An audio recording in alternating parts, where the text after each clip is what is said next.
Hallo, Herr Kalleck. Abend. Was heißt das denn nun heute, diese Nachricht? Er ist frei. Julian Assange ist nach so vielen Jahren frei. Wer hat denn dann gewonnen in diesem Fall jetzt, Assange oder die USA? Also wir sind nicht beim Fußball. Niemand hat gewonnen. Beide haben verloren. Der eine hat mehrere Jahre Freiheit verloren und wahrscheinlich auch einen relativ schweren Gesundheitsschaden erlitten. Und die anderen haben sehr viel Ansehen verloren, weil sie halt nicht nur Kriegsverbrechen im Irak begangen haben, sondern auch diejenigen, die dieses Kriegsverbrechen mit aufdecken wollten, quer über die Welt gejagt haben und dabei auch keine Rücksicht auf die Pressefreiheit genommen haben, bis eben jetzt es zu diesem Deal kam. Also ein Kompromiss, den je nachdem, wer ihn kommentiert, alle Seiten faul finden können. Aber auf der anderen Seite vielleicht gerade noch mal rechtzeitig, bevor die nächste Prozessschleife von mehreren Jahren in Gang gekommen wäre.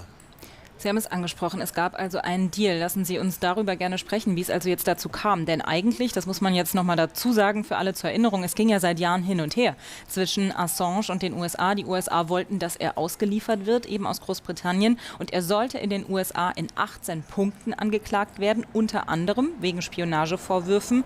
Und wäre er in den USA verurteilt worden, hätte ihm wohl eine lebenslange Haft gedroht. Und nun soll er sich nur in einem Punkt schuldig sprechen. In welchem Punkt? Und warum ist das interessant?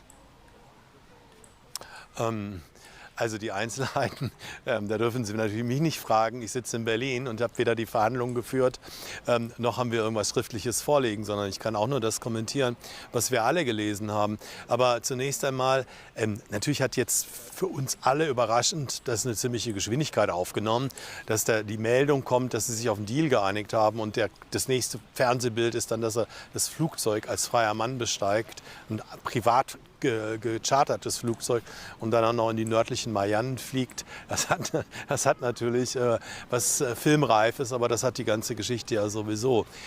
Aber bei Auslieferungsverfahren ist es durchaus nicht so ungewöhnlich, weil das Auslieferungsverfahren hat einen gerichtlichen und aber auch ein politisches Element.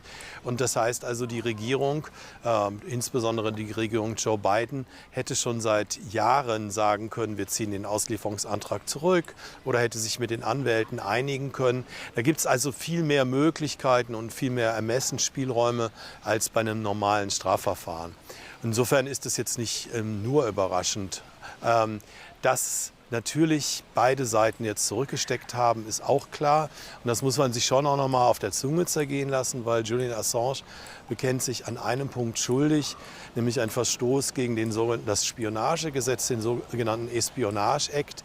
Und das ist natürlich erstens ein sehr schwerer Vorwurf und zweitens nach einem Gesetz, was eigentlich abgeschafft gehört. Also das ist reines politisches Strafrecht. Da sind die Beschuldigten und Angeklagten Rechte enorm eingeschränkt. Der Prozess hätte teilweise nicht öffentlich stattgefunden. Also da gibt es große rechtsstaatliche Probleme mit diesen Paragraphen. Ich gehe davon aus, dass er auch nicht in der Situation war, wählen zu können, sondern wahrscheinlich wurde ihm das Messer an den Hals gesetzt und gesagt, entweder du bekennst dich an diesem einen Punkt schuldig. Auf der anderen Seite muss man auch sagen, die USA haben ja jetzt fast 5 Jahre zugewartet. Auch das ist jetzt keine große Überraschung, weil nämlich 5 Jahre in einem Hochsicherheitsgefängnis, da kann man dann guten Gewissens sagen, du bekennst dich an einem Punkt schuldig, wir verurteilen dich zu einer überschaubaren Freiheitsstrafe von eben diesen plus minus 5 Jahren und die sind abgegolten mit deiner Zeit in dem Hochsicherheitsgefängnis Belmarsh in London. Die USA haben dadurch vermieden, von der halben Weltpresse skandalisiert zu werden darüber, dass sie halt einen der Iren, also einen Journalisten und Verleger, auch der etwas anderen Art sicherlich als das ZDF oder als die Printmedien, wie wir kennen. Aber es ist ein journalistisches Vorgehen gewesen, es ist ein verlegerisches Vorgehen gewesen. Und deswegen hätte sich die USA dem Vorwurf ausgesetzt, die Pressefreiheit angegriffen zu haben, und zwar zu Recht. Weil nämlich, wenn er verurteilt worden wäre, jetzt zukünftig jeder Enthüllungsjournalist, der mit ihm Daten arbeitet, die ihm zugespielt wurden, damit hätte rechnen müssen, vor Gericht gestellt zu werden. Und das haben zu Recht die New York Times, der Spiegel, die Zeit, El País und Le Monde angeprangert. Und ich glaube schon, dass es auch dazu beigetragen hat, dass die beiden Regierung eingelenkt hat. Jetzt wäre meine Frage an Sie zunächst mal, Herr Kallek. Sehen Sie das denn jetzt als einen Sieg auch für die Pressefreiheit? Kann man das so einschätzen? Nein. Ein Sieg kann es deswegen nicht sein, weil natürlich die ganze Welt auch gesehen hat, wie mit dem Journalisten, dem etwas anderen Journalisten, sage ich mal, umgegangen wurde, dass er eben 10, 12 Jahre seines Lebens in Unfreiheit verbracht hat. Und das wirkt ja tendenziell eher abschreckend als animierend. Und insofern, Ihre Kollegin sprach von einem Imageschaden für die USA, weil eben diese Daten geleakt wurden.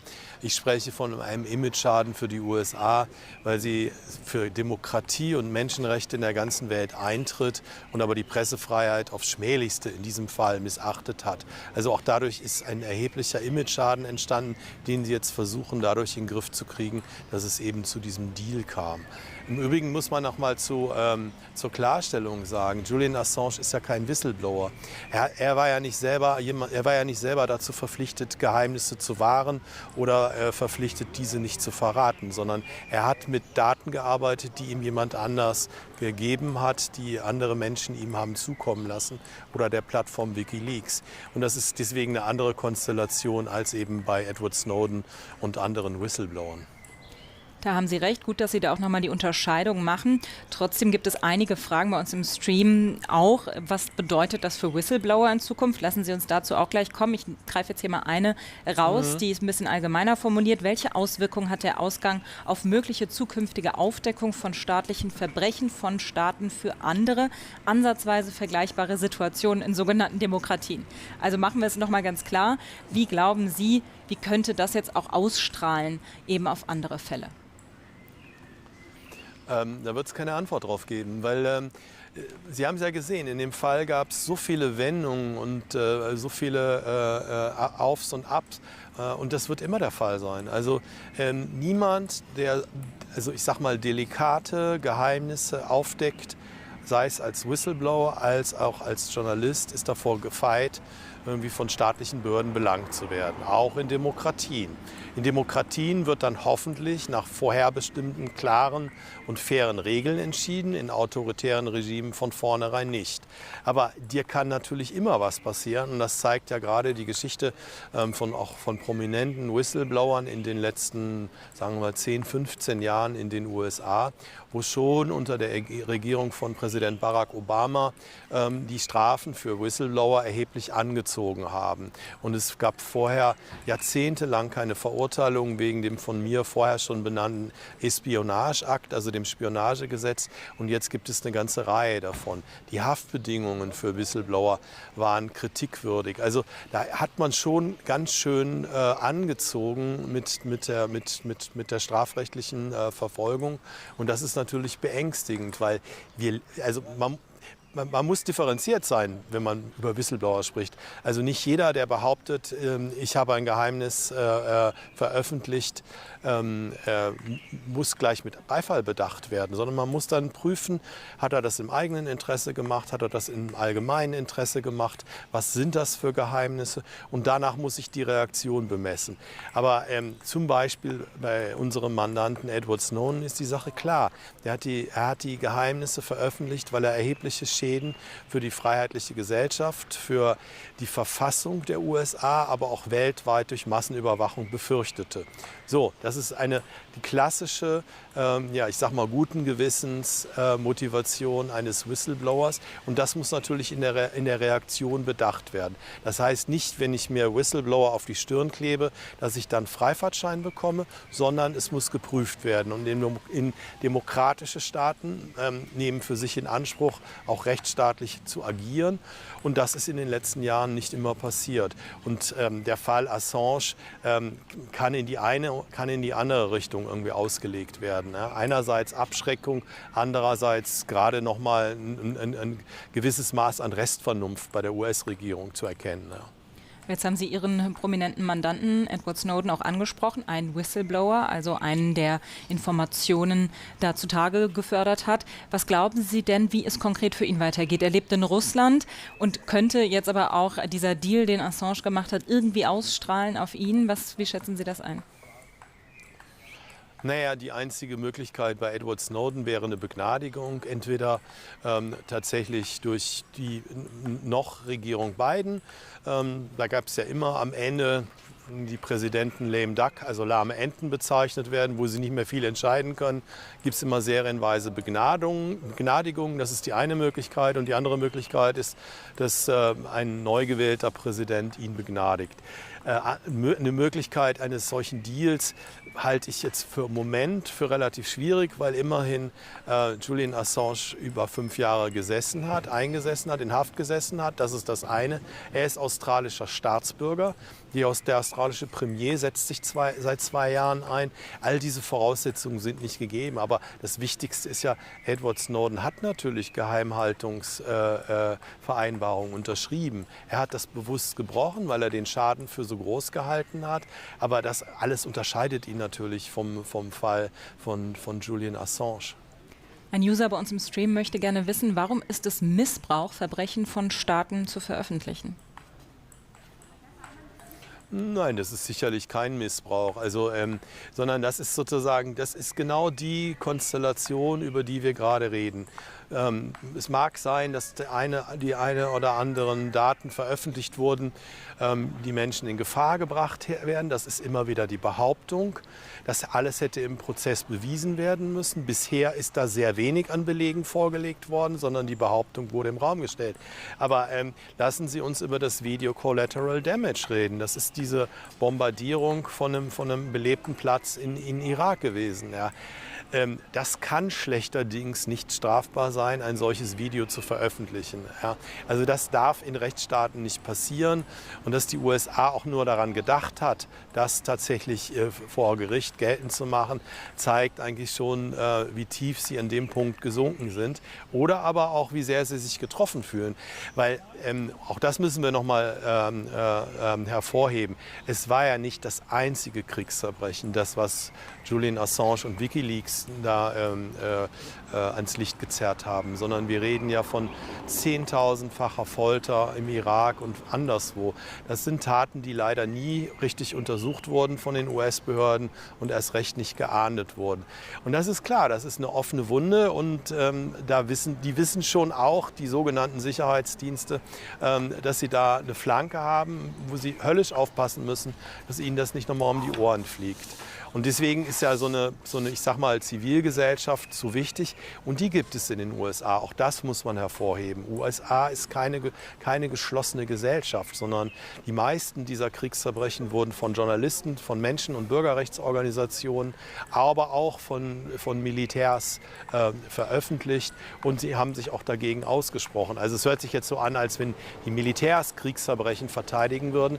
Ich habe in meiner Zeit, als wir die Folter in den USA, die Folter in Irak und in Guantanamo zur Strafanzeige gebracht haben, tatsächlich viele Militärs erlebt, die sich dagegen ausgesprochen haben, dass gefoltert wird. Die Geheimdienste sind da schon ein etwas anderes Kaliber. Und ich glaube, darüber müssen wir auch reden, darüber, dass Geheimdienste sich zu viel anmaßen und tatsächlich auch demokratiegefährdend sein können. Sie haben eben den Beschuss im Irak angesprochen. Wir haben auch das Video dazu gezeigt. Es gibt eine Frage dazu. Und zwar wurden eigentlich die US-Hubschrauberpiloten verurteilt? Also wurden diese Vorwürfe dann in der Folge aufgearbeitet? Also mag sein, dass sie intern aufgearbeitet wurden, verurteilt wurde da niemand. Also es gibt eine Vielzahl von ähnlich gelagerten Fällen. Das ist vielleicht einer der prominentesten. Aber da ist unglaublich wenig und zu wenig passiert. Und ich weise nochmal auf die Folterungen hin. Wir alle haben noch die Bilder von Abu Ghraib, von dem irakischen Gefängnis Abu Ghraib in Erinnerung, wo nackte Gefangene da vorgeführt wurden. Ja. Die Geschichte ist so gut aufgeklärt, nicht von den US-Behörden, sondern von vielen anderen. Und es ist auch klar, wenn man sich die Befehlskette anschaut, da hätten die Gefängniskommandeure, da hätten Leute aus der Regierung, unter anderem der verstorbene ehemalige Verteidigungsminister Donald Rumsfeld, die hätten alle dafür belangt werden müssen, sind aber nicht belangt worden. Und das ist natürlich ein Riesenproblem, insbesondere wenn man sich die Welt von heute anschaut, wo wir ja gerade eigentlich Prinzipien Festigkeit der westlichen Staaten zu Bürger- und Menschenrechten sich wünschte, weil eben mehr und mehr Regime auf der ganzen Welt sich, autoritäre Wenden abspielen und Bürger- und Menschenrechte überall zur Disposition stehen. Und da müssen die westlichen Staaten vorangehen und müssen modellhaft auch Verbrechen aus dem eigenen Lager aufklären und sanktionieren lassen, damit diese sehr wichtigen Regeln wie das absolute Folterverbot auch Bestand haben. Sie sagen die Prinzipienfestigkeit der westlichen Staaten. Dazu ein Kommentar und eine Frage aus dem Stream. Da kommentiert ein User, die USA wollten es vermeiden, von der Weltpresse verurteilt zu werden. Also stellt die US-Justiz das Verfahren quasi ein. Ist das politisch gesteuert, möchte der User jetzt wissen. Ist die US-Justiz ein Witz wie Russland? Nein, also das ist absolut legitim. Also wenn ich erkenne, dass ein Strafverfahren, was ich stoppen kann, mehr Schaden als Nutzen hat, dann stoppe ich das. Ja? Also, und wenn das eine Rolle gespielt hat, dass die da befürchteten, dass dunkle Geschichten aufgedeckt werden, dann ist es gut so, wenn sie das stoppen. Allerdings weise ich noch mal darauf hin, nach dem Espionage Act hätten Teile des Verfahrens auch geheim bleiben können. Das heißt, genau diese Teile, auf die wir vielleicht gerade spannend gefunden hätten, da hätte das Gericht die Öffentlichkeit ausschließen können, weil eben nicht alle Regeln eines fairen Strafprozesses gegolten hätten. Und deswegen alleine ist dieser Paragraph abzuschaffen. Viele westliche Länder, die waren lange eher ein bisschen zögerlich in der Kritik mit dem Umgang von Assange, also auch sein Heimatland Australien, aber auch Deutschland. Da gab es auch immer wieder Kritik daran, dass Deutschlands Kritik nicht laut genug war. Und erst in den vergangenen Monaten wurden dann die Stimmen lauter. Warum glauben Sie, ist das so gewesen? Ach ja, also ich meine, die westlichen Staaten und auch Deutschland ist ja schon bei der Folter viel zu ruhig geblieben. Also ich meine, wir haben die Eröffnung von Guantanamo erlebt Anfang 2002. Und im Laufe des Jahres 2002 wurden so massive Vorwürfe laut und trotzdem wurde von der damaligen, und das war die rot-grüne Bundesregierung, viel zu wenig interveniert. Also das hat eine Geschichte und man muss auch noch mal sagen, da waren auch deutsche Behörden teilweise Komplizen, indem sie halt Landeplätze zur Verfügung gestellt haben, indem sie auch im Fall Khaled El-Masri und Murat Kurnaz noch nicht mal für ihre eigenen Leute genügend gemacht haben. Aber hier würde ich vor allem Australien in die Kritik nehmen, weil das Besondere an dem Fall ist ja, die USA haben einen Menschen, der in Schweden und in Großbritannien Daten veröffentlicht hat. Ein Menschen, der australischer Staatsbürger ist, angeklagt und dessen Auslieferung verlangt. Das muss man sich schon auf der Zunge zergehen lassen. Was machen wir denn, wenn der Iran demnächst oder Russland demnächst ähnlich agiert? Und ich fahre nach Kolumbien oder nach Peru in den Urlaub und werde auf einmal als Menschenrechtsanwalt von Iran oder von Russland festgehalten und die Auslieferung wird verlangt. Dann würden alle aufschreien und würden sagen, das geht nicht. Und warum sollen sich die USA das anmaßen? Und das ist auch, glaube ich, sehr wichtig, weil ja eben das Netz irgendwie eine globale Veranstaltung ist und weil wir solche Konstellationen immer weiter irgendwie vorfinden werden. Und da ist es wichtig, allgemeingültige Regeln, globale Regeln zu finden, wo sowas ausgeschlossen ist. Zum Schluss noch dieser Kommentar hier bei uns im Stream. Für Medienschaffende auf der ganzen Welt gilt, wer über Menschenrechtsverletzungen und mögliche Kriegsverbrechen berichtet, darf dafür nicht bestraft werden. Was gibt Ihnen denn Hoffnung, damit vielleicht mal zu schließen, Hoffnung für die Zukunft, dass also solche Fälle, wie es sie jetzt gegeben hat in der Vergangenheit, also dieser jahrelange Umgang mit Assange und dass auch andere Whistleblower, die es ja auch gibt, über die wir jetzt hier lange gesprochen haben, nach wie vor nicht wissen, wie es mit ihnen weitergeht. Was gibt Ihnen Hoffnung, dass es da auch zu einer Klärung vielleicht von diesen Fällen, dass es dazu kommen könnte? Das ist ein unglaublich wichtiger Kommentar. Es geht darum, dass Menschenrechtsverteidigerinnen, Leute, die Menschenrechtsverletzungen aufdecken, sei es Leute aus den Institutionen selber, sei es eben Journalistinnen, geschützt werden müssen. Und das sollte eigentlich Konsens sein. Und ich würde sagen, in einem Land wie Deutschland ist es weitestgehend Konsens. Aber wir müssen natürlich auch dafür eintreten, dass wenn das im eigenen Lager passiert, also wenn das von eigenen Verbündeten gemacht wird, dass wir dann genügend dafür sorgen, dass das dann untersucht und sanktioniert wird. Weil ansonsten natürlich die Chinas, die Russlands, die Türkei, die Journalisten verfolgen, lassen sich immer wieder darauf berufen, dass es die USA und ihre westlichen Verbündeten auch machen, so wie es ja bei Guantanamo passiert ist. Die Chinesen haben gesagt, wie, ihr werft uns Folter an den Uiguren vor, schön, aber ihr hattet doch Guantanamo. Das heißt also, der Vorwurf der Doppelstandards wird instrumentalisiert von autoritären Staaten, um ihre eigenen Menschenrechtsverletzungen zu rechtfertigen. Und dieses Argument sollten die westlichen Staaten ihnen nehmen und sich regelkonform verhalten und Bürger- und Menschenrechte angemessen schützen.